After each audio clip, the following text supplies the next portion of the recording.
Hi, this is Jace. I'm sharing my case publicly following a lead from Mark Carney, the Prime Minister of Canada. When rules no longer protect you, you have to protect yourself.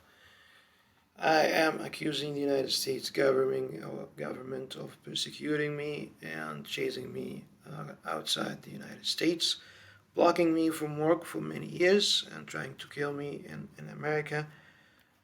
And the Egyptians broke my leg by proxy of the control that the CIA or the FBI wants to reinforce on me when I filed a torture case against the United States government. I'm now in Canada seeking protection, which has been rejected. I am experiencing continued transnational repression in Canada. I reported to the Canadian government that they are in help or in kind of continuation of these tactics against me in Canada. So this is episode 7 of sharing my case publicly, false witnesses, entrapment, and character assassination. So this is basically about creating the state of paranoia, right? So when you are a target, you become hyper vigilant, right? And Dr. Ramani, which I shared, this doctor talked about being the detective of yourself, writing so many emails, trying to record voice conversations, stuff like that. And this comes when you really know you're a target. It's not like something out of your mind. So, for example, when I was terrorized, I was literally terrorized by the NYPD officer who came chasing me. It was undercover car, unmarked, in a black color, not identified as a police officer. He turned on the sirens loud at once, and then he gave me a ticket. They can come back and say, well, NYPD follows all New Yorkers every day with black vehicles. You're no different, right?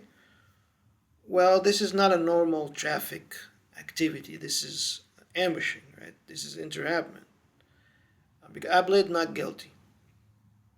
I was not talking over the phone. So if you follow Americans or New Yorkers with black vehicles, unmarked, to catch them talking over the phones, drinking, smoking while driving, whatsoever violation to this traffic, I was not talking over the phone.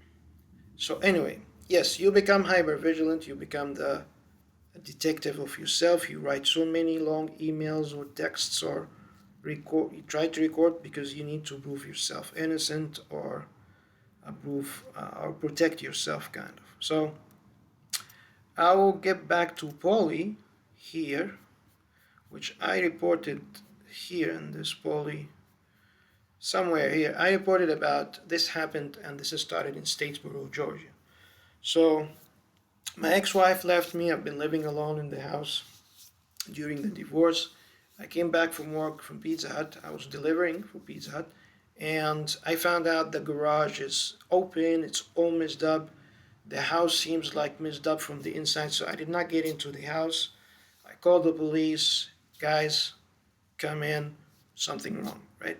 The police got inside the house where I bought the car keys and the house keys, stuff like that. After they left, I did not find the car keys. I spent 1 day, 2 days, 3 days, searched everywhere, in the car, inside the car, everywhere. Everywhere. I did not find the car keys. So I conclude that those officers took the car keys, right? So if I complain to the police who actually took the car keys, I'll be stupid. So I thought like, hey, let me call Honda to get me a new key instead of calling the same police who stole my key. Yes, I am accusing in my submissions that the police officers of Statesboro, Georgia, they came to the house, they took the key, and then they returned the key after a week, which I lost my job. Anyway, so it makes you look paranoia because if they have a file a paper, a complaint that keys were stolen, and then you found it. See? It's paranoia. The keys were in the house, right? So this tactic continued with me. It started in America, and it's continuing with me here in Canada. In the reception center, I wake up, I didn't find my glasses. I reported that my glasses was lost. When I went to the reception desk, they usually open a drawer, like somebody asking for scissors, somebody lost his phone, you can find it. So usually when you stand in front of them, they open the drawer. And for the first time, the drawer has about 4 to 5 eyeglasses. So if somebody have eyeglasses, he should be wearing eyeglasses. It should not be in the drawer. But I believe they create this kind of narrative to make you angry. So all these people lost their eyeglasses and you find it here, but not my eyeglasses. So you file complaint in writing, you call the police, somebody, stuff like that. But then I found it at night, right? So here where I'm in, I also wake up, I didn't find my glasses. And I have a strong evidence that this was manufactured, but I cannot share it. Anyway, so like a strong evidence that this is not in my mind, all right? And we will discuss this. Yeah, it's here. So I went to the reception. Hey guys, I believe I lost my glasses. Write a paper, put it in the dining room, put your room number on it. Why you want me to tell all the people my room number? If somebody brought back the glasses, give it back to me. The thing here, which is I'm sharing my case, they manufacture this in the mind. Before I lost these glasses here, they love staged overhearing, right? So somebody came in front of me and he talked about theft inside the shelter, and she was angry. I need fingerprints. I need stuff like that. So since I'm a kid, I become Christian to have an American life, or I don't have agency. It's like, they treat you as someone who will imitate, who will do the same thing, right? I'm supposed to, oh yeah, so my glasses are lost, and see somebody is asking the police to come here, get fingerprints and stuff like that. Hi, hey guys, somebody stole my glasses, come back. And then they will come with the glasses and they will see it's in your room. So everybody else around you, wow, he's paranoid. So I didn't do so, but then at the end, next day actually, by chance I found my glasses under the bed, not on the desk as I usually put it, which I have a proof that I usually put it on my desk. I have a proof, not out of my mind, it's a different third-party proof that I usually put my glasses on the desk. So they manufacture this in the minds, right? So people can introduce their names in two names, and then when you call them with one name, they say he's crazy. This guy's name is whatever, Muhammad or James, and he's now calling him Robert, stuff like that. They invite you to church because they need more false witnesses. So they build these false witnesses. It's not that the problem is yours, the problem is theirs. They manufacture this, right? Because they need more witnesses. They cut you online to make problems, and you seem to be the guy who having a problem. Somebody claimed that I talk to myself while sleeping. I don't have dreams even. I don't have dreams it's been 40 years, I never have dreams, or I don't dream. I don't even talk to them, no chance of that. So let me go to NADA here. Staged overhearings, they let you hear conversations to deliver a message. So this is my counselor. She asked me for a meeting, and I wrote to her because this is the guidelines. When you are persecuted, you document what's happening to you, right? And small things matter, by the way. So while waiting to get in the lounge, which he was in, room today, there was a guy talking over the phone that this time here, his time here in the reception center has ended and he is in trouble. He was talking, what am I supposed to do? Where am I supposed to go? I don't know. Stuff like that. So it's a staged overhearing to create a sense of crisis, right? And here is the recording.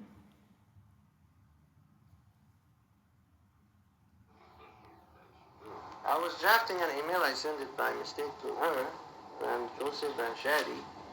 I highlighted to her that I've been asking Joseph in the past 2 months why you guys squeezed me. My case is high risk profile.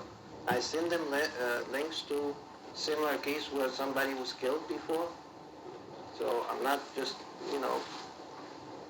lying or overstating facts. But does the law permit this eviction? Oh yeah. Okay. That is because when So this is the manager in the reception center. He was telling me, you'll be evicted. And I was telling him that, hey, I alert you guys more than 2 months ago that I'm staying in Canada more than 90 days.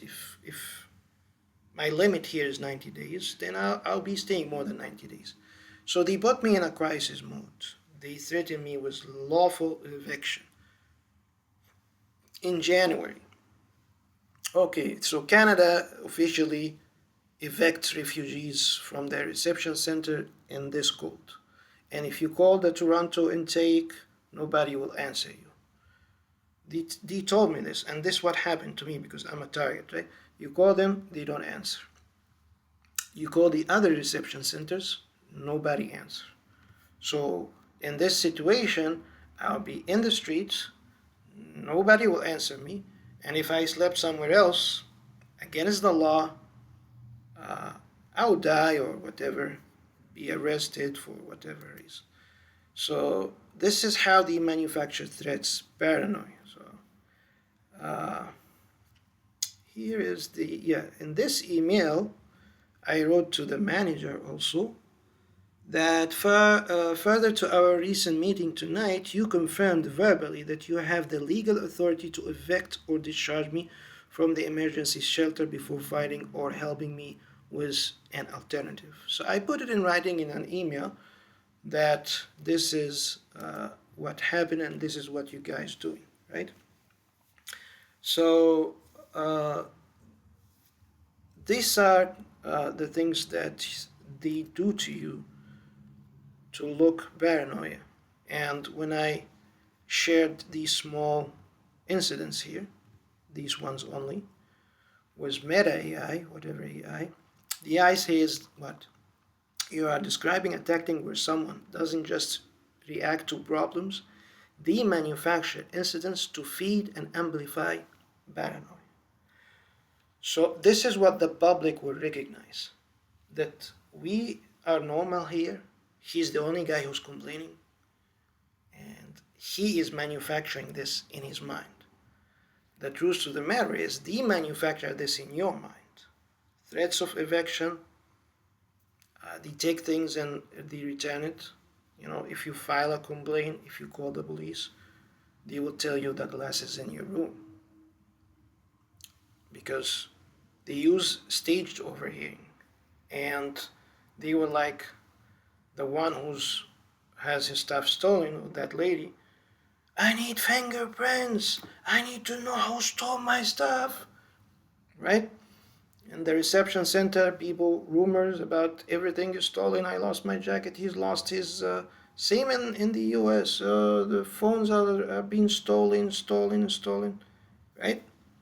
And I've talked before about they come and tell, hey, you cannot book your chair with your bag. So it's like if I go to the restroom, I might be worried that somebody will take my chair. And they do that sometimes to make me angry and fight and loud and stuff like that, which I didn't do. So staged overhearing, for example, not only for crisis, it's also for inducing despair, right? So I was sitting on my laptop in this reception center, and two guys behind me opening the speaker loudly, which is the same way they did in the US. And he was talking with the mental health clinic, asking them, so why you're not having sex? Why you lost this, you know, whatever, why you don't want to have sex? That's depression, that's blah, blah, blah, stuff like that. So this is kind of a selective treatment, or they call it also, yeah, visual exclusion. We take care of others, but not you. So I've been coughing, came from Norway, viral infection for more than a month. And I submitted papers here that I've seen a physician. I went to the emergency room 3 times. So 3 times a doctor have seen me, or I met with the doctor, but then only at the fourth time they gave me antibiotic. So what they do in the reception center, and this is what they did in the US as well. Okay, we don't take care of you. You're not human for us. We take care of others. So somebody in this reception says, oh, she had a headache. We call the ambulance for her for a headache, right? It's something very smaller than you're coughing every day, 24/7. You cannot sleep. I was not being able to sleep, right? In the U.S., someone just got a scratch in his nose. Ambulance under the shelter.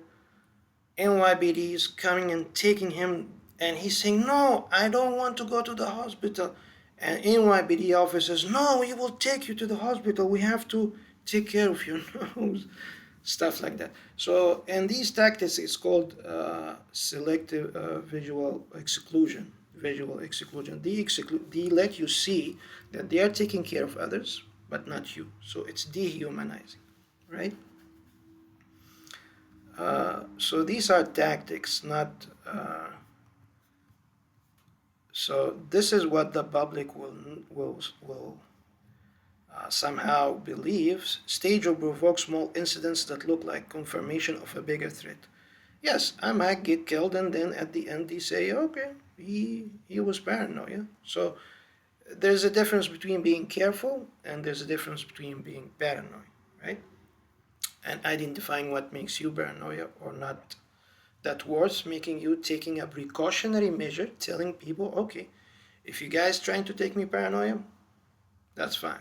But if you guys is collecting false witnesses to harm me or to kill me sometime or somewhere or whatever, then that's wrong, right? So, a bigger threat. A misplaced item becomes someone who's here. A random comment becomes they are talking about you. Control the narrative. Each incident gets framed as part of a pattern, right? The goal isn't the incident itself. It's the story that gets built around it. So I'm the target, they built around me, exceptions to bystanders. Everybody's going to work and coming, nobody have a problem. For the best tactic they use is that, can you take care of my stuff until I come back? People leave their laptops, they come and go on mobile phones, stuff like, can you take care of my food? And the same as I explained before, it's a cycle, right? So someone tell me take care of my food. I refused. Well, what do you mean by take care of my? Everybody's eating, coming and going, And then she got angry at me. But then they asked me to complain. When I refused to complain, she was drunk, right? In the reception center, someone attacked me. Right? He had my crutch. I cannot carry heavy weights. So I was wearing my bag with all my papers and 2 laptops. It's heavy, so I had to use my crutch. He pushed my crutch, right? But then they come and say he have mental health problems. Someone just, throw my stuff. I was having breakfast. He came and cursed at me, threw my stuff like that. file a complaint. But then, oh, he have mental health problem, right? So why mental health problem? People who have these kind of problems living in the shelters. But anyway, so they need this report. They need you to write down this, and you will be the only one who complained from this man to everybody knows that he's just peaceful guy, right? But the problem is yours, so you are paranoia about being a target, stuff like that. So no, it's manufactured. I reported, like for example, in my meeting with my counselor, but I did not make a big deal out of it, and that's what I also did with the manager. Let me see what's in the 37. Yeah, so visual exclusion also is, it works like this. So, hi guys, I need to book my laundry, right? No places. Day after day, no places. So where I sit, so I sit here, for example. So the longer they refused me to do laundry, they come in front of me telling people, you have laundry, you have laundry, you have laundry, you have laundry. Why not me, right? So this tactic called visual exclusion. Same here. They block me from seeing the doctor, right? But then the same guy or woman, I will not identify the gender here, who's responsible to book these, allow someone to see the doctor. For the first time, he come in front of me everywhere I sit, reminding somebody, you have an appointment with the doctor. Don't forget, oh, this is your paper, stuff like that. And someone come to me asking me how to handle something in the computer, and it was about CD. And I told him, what's in the CD like that you cannot view? He told me my x-ray, the hospital gave it to me. So I am blocked from having my x-ray, even from Norway, till Canada now, 5 months. But then they let somebody come to me showing me that he have an x-ray. The hospital gave him the x-ray, right? I am blocked from getting my x-ray, but others getting their x-ray. It's a visual exclusion. They are, it's almost like the doctor is chasing them to remind them of the appointments. Everything is like this. So, but when I booked my appointment with the doctor, I found the door closed, which is the same thing they did in the US, but with my caseworker. So she gave me appointments. I go and door closed, and then she warned me, you're gonna lose your bed, you're gonna be homeless in the streets. You're the one who didn't meet with me, right? And then they create this kind of reinforcing the rules, or you don't meet with your doctor for 3 times or 2 times, you're never gonna see him again, right? And they use a white woman in this. When they enforce rules, they use white women. When they reject obedience, they use a black woman, right? Because they're white, like from Georgia. Anyway, so this selective or visual exclusion, they want you angry and desperate for attention. It's my knee, it's broken. It's been many months. I don't know whether it needs surgery or not, stuff like that. But anyway, so yeah, this is about name eraser. Yeah, so people outside the shelter, this is a proof. And this was a Muslim lady. She got my name right, first name, last name. This optometrist, eye doctor, he just called me Jace, right? But in the shelter, they called me with my middle name. Where's the... Yeah, so Peel, here I'm reporting to the Canadians from the Canadians. It sounds stupid and funny, but this is what they chose.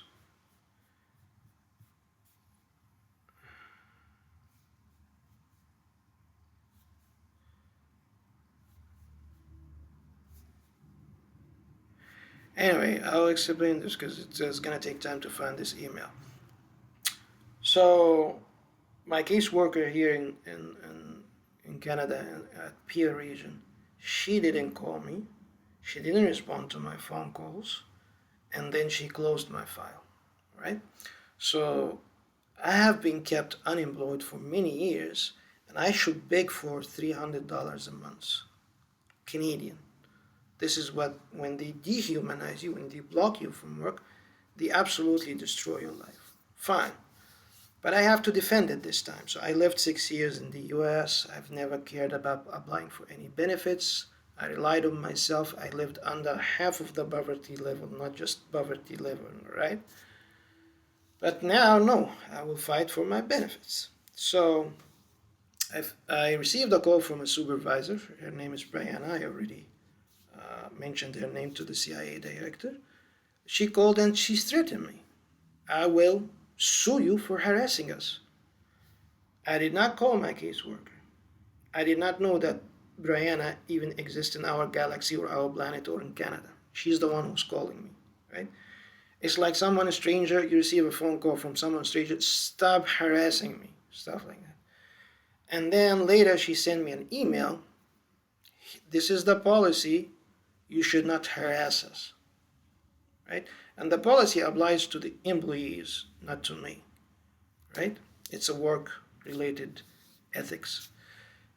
But why would a Canadian woman, government employee, work in a support service, her job is to help, think that a man in his 44 years old, lived in the US, or she have my US passport, will be terrified or petrified or afraid from being sued to harass her when he even didn't know that she exists, right? She wrote that in email, you are harassing me, harassing you. I didn't know even you exist. I didn't know your emails, didn't know anything about you. And I didn't even harass my caseworker. If you have evidence that I harassed my caseworker, submit it, right? It's on Ontario Works. Everything is in writing. Because in the US, I reported to the Canadians, this is the CIA psych operation. This is the worst of what the CIA can do to someone when this is a perfect example of a psych operation. So I submitted an email here, hold on a second, yeah, where I am writing to HRA, it's the same like Ontario Work Services where we receive benefits, that I went to the service center. I tried to meet with somebody to help me to get cash benefits or something like this, renew my benefits, something like that. And I waited for 2 hours. I met with a lady. She told me, no, you go make a phone call. Make a phone call? Okay. But then, here's the best part that the CIA likes. One man came from the right side, so angry. You bitches, you don't answer the phone calls. Police officers came in, arrested him. So now, I spent 2 hours. I haven't been served in the service center. I should deny the reality that at least about 50 people within these 2 hours has been served by the Coney Island reception, or this benefits center. They left, they had the same request like mine, they submitted the same papers like mine, but me, I should make a phone call. And moreover, someone else tried to make a phone call. He got angry when he harassed those ladies and men sitting, helping us. He got arrested in front of me, handcuffed, stuff like that. And this is a proof of this pattern of transnational repression that the Americans are still, it's like it's a campaign, right? So Brianna believed that a 44 years old man will be terrified from being sued to harass her when he never talked to her or even to his caseworker. He did not harass his caseworker because the Americans delivered this message in her mind. Well, this guy's like, we squeezed him in the US. We made him believe that you cannot talk to those people, right? You will get even arrested if you get angry on them.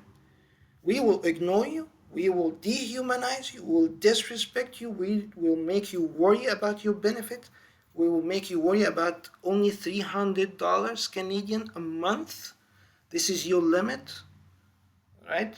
It's not like you think you're a CPA, you will be earning $120,000 a year. No, your maximum here, and you should thank God that we allowed Canadians to give you benefits like everybody else, right? This is what convinced a lady. I could be adapted to an American culture. Well, bitch, why are you calling me? Why you are? I didn't even know you exist, right? I might use profanity. I might be someone from a different culture. This is a proof that this lady was convinced. This is a campaign, right? That a man like me will be terrified. I posted it online. I posted it on X, right? Because even in Canada, the networks, cellular networks in Canada, they don't have activity reports. So it's a legislation. But this legislation now is not functional. Because if I need to prove that I called this lady and she didn't answer, or she tried to prove that she called me, I'm the one who didn't answer, there's no proof. There's no third party proof that she called or stuff like that, which she didn't. Anyway, so you are under threats based on the psychological operation that the CIA, the world that the CIA created for you, those people. This is a depiction of the man who came from the right side. Police officer caught him. He got arrested, handcuffed here, right? So you should be so fearful to even have a conversation with anybody from Ontario Works or Benefits Center. You should be terrified, you should be horrified to talk to them or send them. You should think 10 days before you send one message to those people, right? This is what the world that CIA creates. But I end up sending a tweet to the CIA director. Well, she asked me to delete the tweet. Brianna, the supervisor of Ontario Works, of my caseworker, who didn't respond to me, and I tweeted, who did not call me, and I tweeted that she did not call me, and she closed my file, and I shared this file closure file online. She asked me to delete the tweets. I did not delete the tweets. I asked the CIA director, you want me to delete the tweets? Just respond back to me. Because she told me she will never call you on the phone. She will never call you. Okay, I am dehumanized enough that a caseworker will not call me as someone seeking safety in Canada, seeking refugee in Canada, with a broken leg, with 2 crutches, has been unemployed for 4 years forcibly by the United States government. The Egyptians are helping them, the Europeans are helping them, being expelled, and my caseworker will not call me. Then it's the only solution is the CIA director to respond to me, and he will not respond to me, to delete the tweets. So we are equal.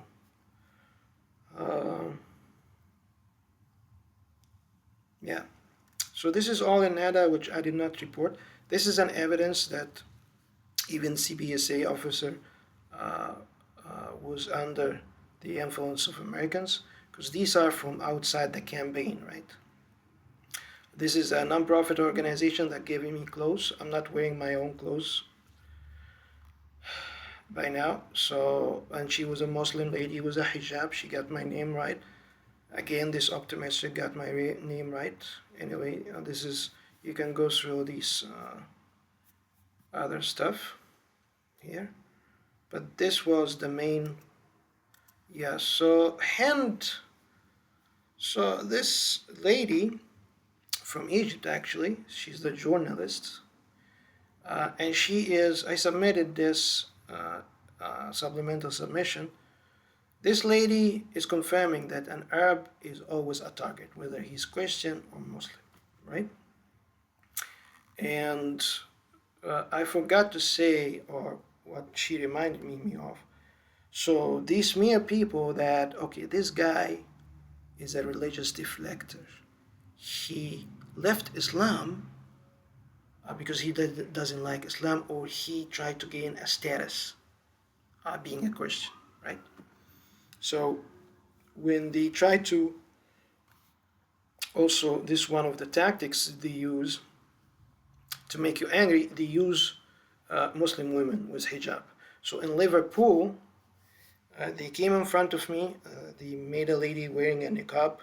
You need accommodation? Yes, here you go, accommodation. Another Muslim family, you need accommodation? Here you go, take accommodation. When it comes to me, oh no, you need to spend all your money before we give you accommodation. We need invoices, Habibi. You give us your bank account is zero, then we give you accommodation, get out.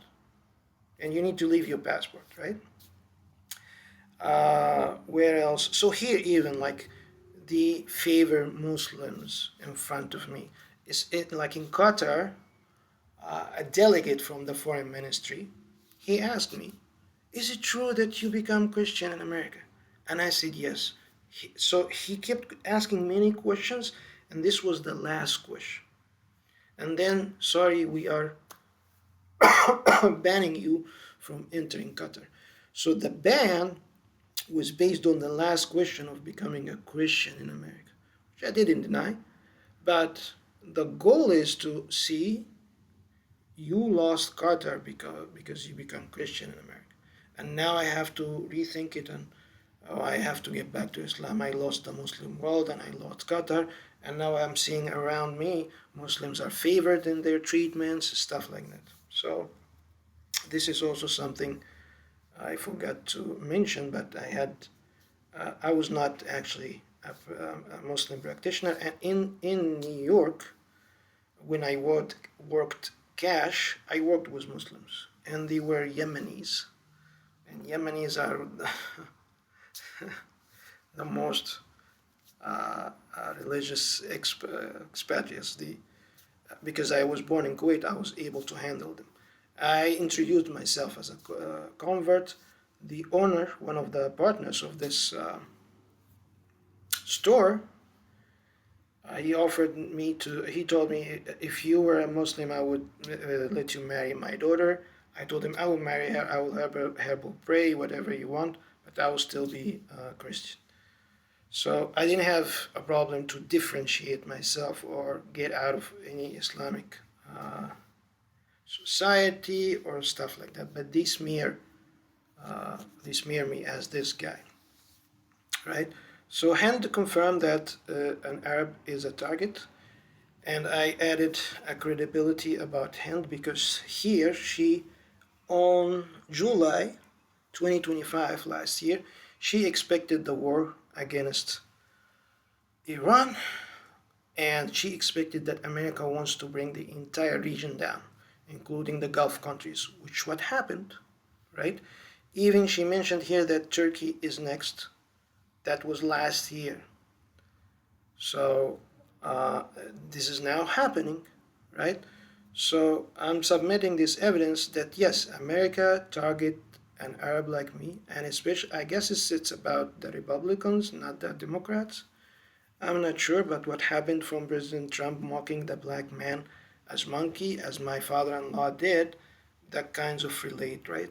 And when they told the Qataris that I rely on benefits, when it's a target persecution, this is also what Trump administration did. 75 countries, you guys come to America, rely on benefits. So it's the same mindset. So I think it's something related to Republicans, not the Democrats. I'm not sure. I'm not a politician. When I became a citizen, I did not join any party of them. So, yeah, so this is to confirm. So because in my accident, there was a witness, and it was a false witness. So before they kill you, before they manufacture crime, they need to blame a victim as well. They collect false witnesses. And If you get paranoia, you will give them what they want. If you file written complaints and stuff like that, it's not a trap. It's called a stigma trap, I guess, if I remember this well. Will these sense whether you are going to open your mouth or not, but it's hypervigilance, and you have to be aware to differentiate between when they try to make you paranoid, when they are collecting false witnesses. And in my case, just to keep myself safe, as a way of precautionary measure, they might try to make me paranoid, but at the same time they are collecting false witnesses, which I'm not. It might not be real, but I have to be cautious. So I have to report that there might be a process of collecting false witnesses, and I might get harmed, right?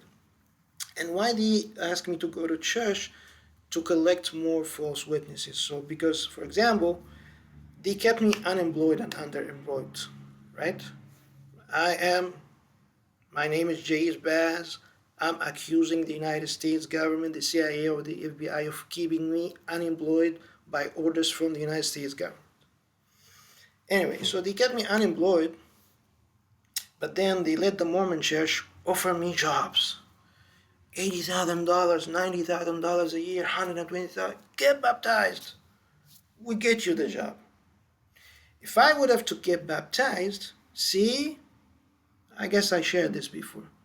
He's getting baptized for money, right? Same as the vertigo thing. If I were to accept the job, the only job that comes as a benefit of a disability from vertigo, they will come and say, see, he's faking a disability to rely on benefits. He deserves not to be healed from, or we will never recognize that he actually doesn't have vertigo, so he will drive alone, or even, whatever. Isolation, isolation, isolation, stuff like that. Discrediting, they mastered the art of discrediting their targets. My name is Jace Baz, and I am accusing the United States government of discrediting me, persecuting me for many years. And this is what I'm sharing is part of the tactics that has been used against me. I am saying that the CIA control all your life, your medical records, right? Your traffic records. They hide the toll tickets from the system. I cannot pay it, and then they send me invoices, inflated. Like the ambulance who took me from the Home Depot, mass shooter, $1,500. In California, the doctor, my sternum got fractured. I have a hard time coughing and sneezing, and I was required to have an X-ray every 2 weeks. This is written in the doctor. So when I escaped New York to California, I went to the hospital. Guys, I need an X-ray. They did not give me an X-ray. They did not take an X-ray, and I had to leave the emergency room because I'm not supposed to get into emergency room. I need to see a doctor to take an X-ray, tell me what's wrong with my chest, right? $2,000 invoices, right? So they increase the financial burden to destroy credit. I'm an accountant. I did not rely on credit. I've been working since I was a kid, so I know how to handle my life cash. But that's how they discredit you. That's how they manipulate you. And that's why they want me here to get out. And I'm afraid to get out, not to be harmed again.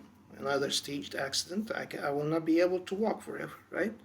Now, lucky me, I can walk, but I cannot carry heavy stuff. I cannot stand long. Actually, it hurts me right now as I'm standing.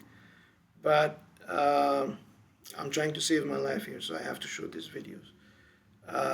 Church invitations is to create more false witnesses. I have to be careful about it. Whether they come back and say, we tried to help him, he's refusing help, he chooses to be isolated.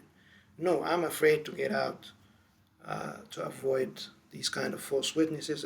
Most importantly, another staged accident to harm me, because all news here in Canada, a pedestrian got hit, a pedestrian got hit, a pedestrian got hit, someone was being killed by a knife. It doesn't seem like real every day. No. So isolation of a narcissistic relationship. Isolation is the greatest weapon. Ignorance is the greatest weapon they use against you. Justice Department did not respond to me. FBI hang up the phone on me. Everybody will hang up the phone on you. Nobody, you'll be ignored because they want to dehumanize you, right? So that's a weapon they use. So I discussed about NADA, Peel, and Poly, where the police uh, take part of this kind of things. My jacket was stolen once, and it was in the library actually. The security in the library, they denied any jacket has been stolen, nothing in the camera, stuff like that. I didn't complain about it. So yeah, so I shared this voice message. A manager in a reception center, after I warned them 2 months ago, guys, I will stay more than 90. I know I'm repeating myself. I'm very self-aware, but I have to emphasize this. In Canada, telling me we will evict you and it's by law. Why you didn't tell me so 2 months ago? So it's the crisis mode, which I shared also before. They put you in a crisis mode. Actually, the lady who talked to me, keep you in a crisis mode. Your name keeps popping up. I mentioned this before. It's been 2 months that I told you from November I will exceed the 90 days. Now you are telling me this, and you will be evicted by law in this cold weather where nobody's answering me. Like I tried to get myself out, they told you have to go by yourself. No, I lived in the US. I know that these kind of evaluation or reception centers, it's a first phase where you will go to another employment centers or whatever, right? Shelters or whatever. And I end up being transferred to another shelter. So I was right. And I sent an email to say that someone in my case, he would rather call 911. I don't know whether those guys will hurt me or not, but that's what they want. So you appear like you are paranoid. We were just about to transfer you to another shelter that accept pre-removal risk assessment, long period of stay and stuff like that.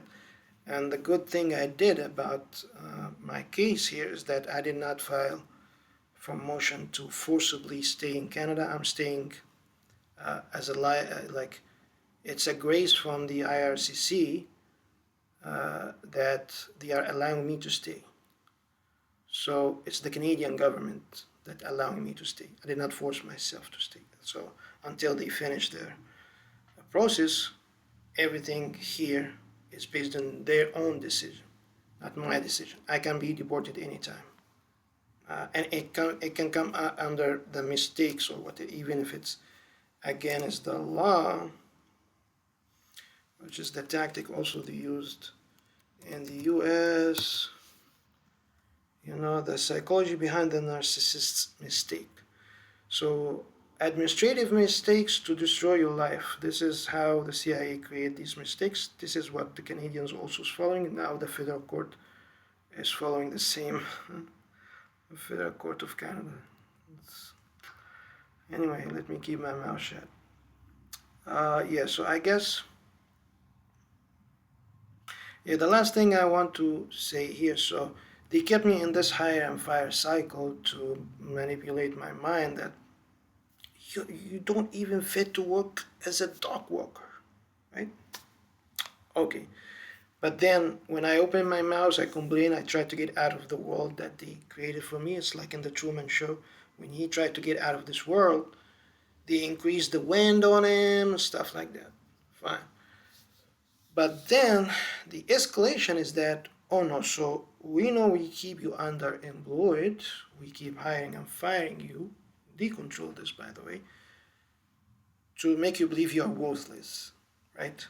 From a CPA, CDB, CIMA, PwC experience, group financial manager, consolidating accounts, worked 5 years in PwC, 2 years in internal audit, blah, blah, blah, to a man who could not even work as a cashier.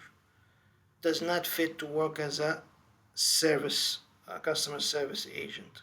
He's a mass shooter. He rude. He cannot do his fine. But then when you try to get out of this world, you squeeze more. It's escalation. You become a liability. You don't have to open your mouth, right? So I survived this stage accident.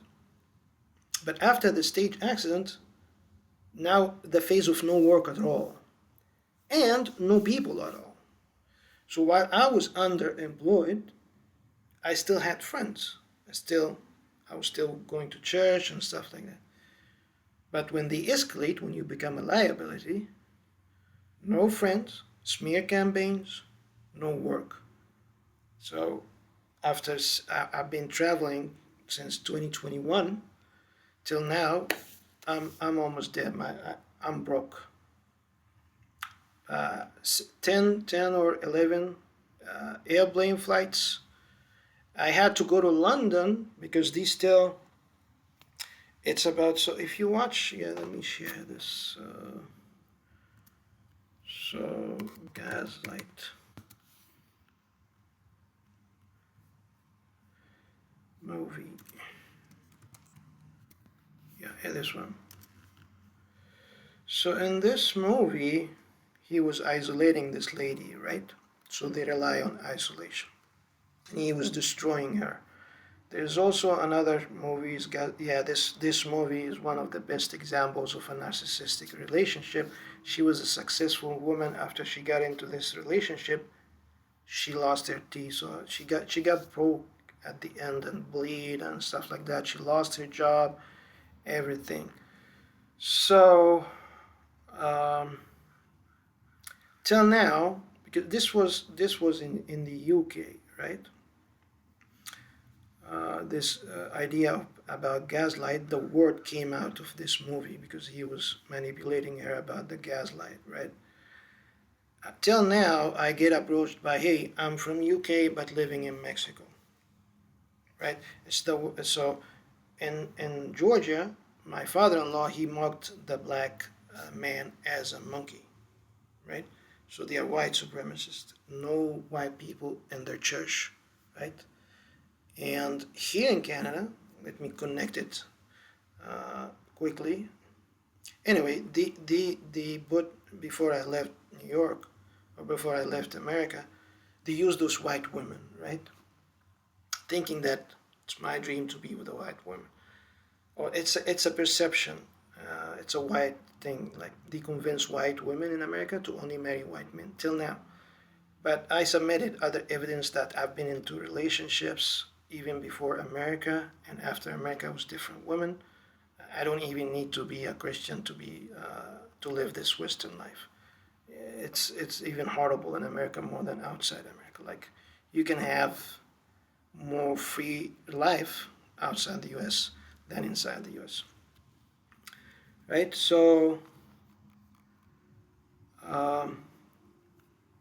this is connecting this to Canada before I forget.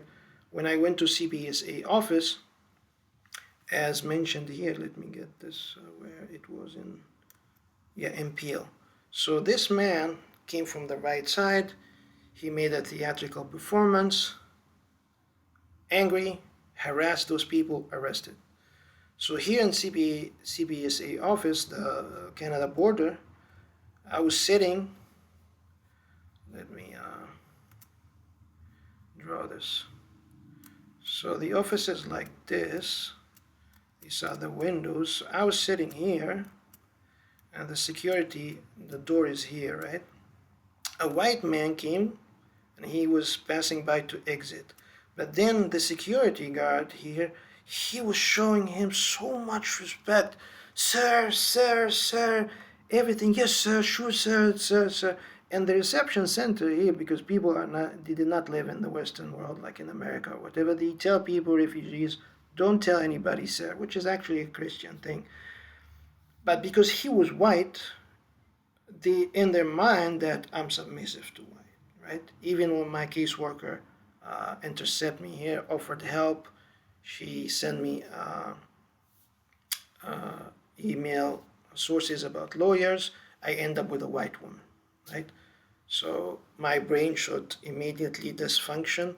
My left side and left side should separate each other. My heart starts to, I don't know what's in their mind. They think that there's some sort of a degraded mindset, chemical uh,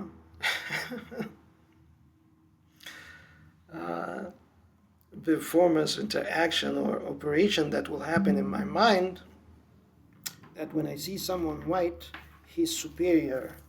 I should call him sir.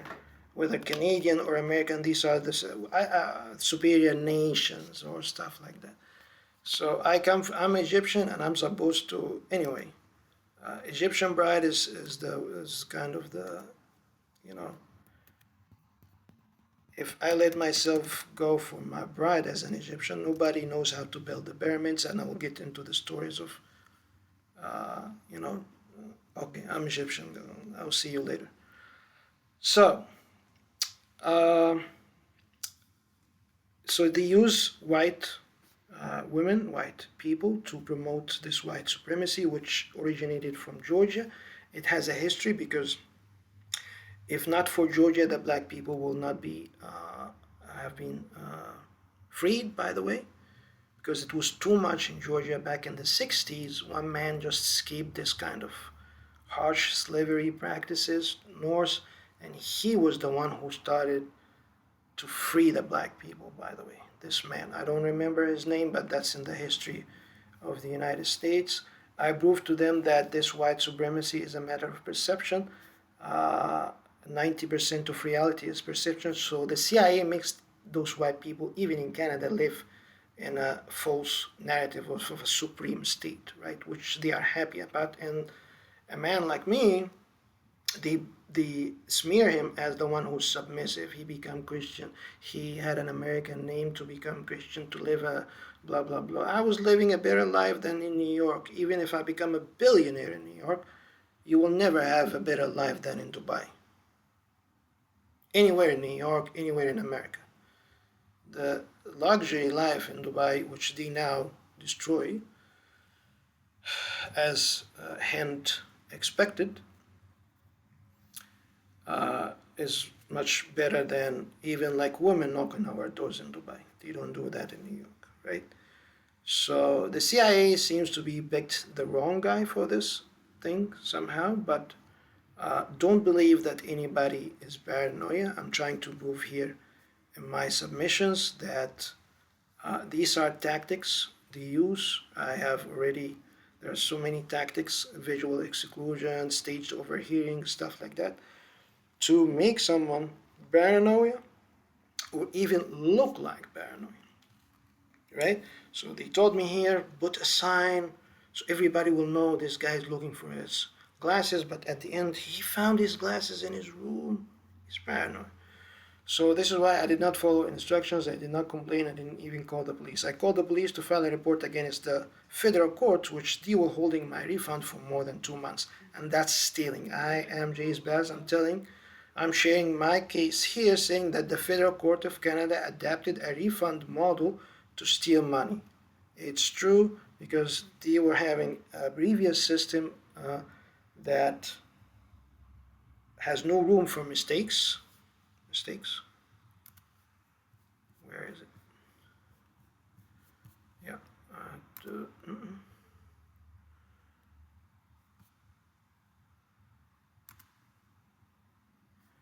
Mistakes, right? So before you can apply or submit a request to the federal court, if it's under the wrong category, they will not send you a link to pay for it. So there's zero chance for these kind of mistakes to create a payment under a wrong category. Last month or 2 months now, the Federal Court of Canada adapted this refund system. So they will not guide you, and then you file under, they make the categories more vague, right? I said that before. I know I'm very self-aware. But then you commit a mistake, you do this mistakenly, you file under the wrong category, will owe you a refund, and then you can stay forever, right? Till you get this refund. And the way they are like, the first, when I filed my complaint, they were like, the Minister of Finance have to approve it, $50 Canadian dollars.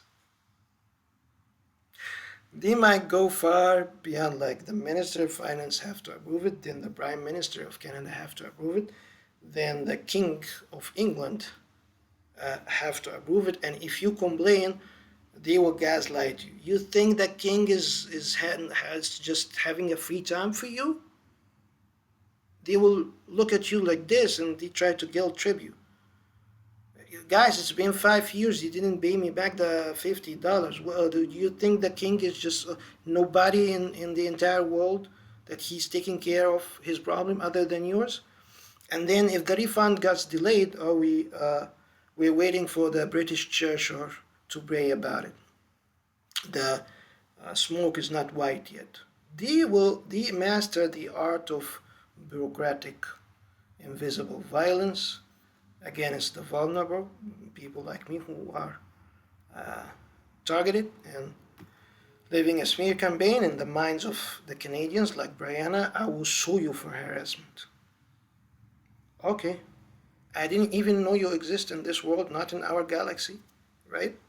So go file for harassment, no problem. And this ends episode 7. It was about sharing that this is what they master the art of manufacturing these incidents to make someone paranoid and to look paranoid, right? So don't believe that if you see someone in the street that they are paranoia or stuff like that. We proved before in other supplemental submissions. They killed Reem in France, and then they told the public that she suffered from schizophrenia and paranoia. It's the playbook of the modern government invisible violence to target someone and then kill him, or even put him into prison or a hospital and say hate crime, he committed hate crime, he was paranoia, he was schizophrenic. They manufacture this. Before I lost my glasses, I heard someone talking about a theft in the shelter. I need fingerprints and stuff like that, staged overhearing. So they manufacture this kind of persons that the public will see as exception to bystanders, to normalcy, to the normal attitudes within the society, the safe ones who are not targeted, to make them the exception, to make them look as the problem, and they are the victim. Thank you for watching. This was long. I'll see you in episode 8.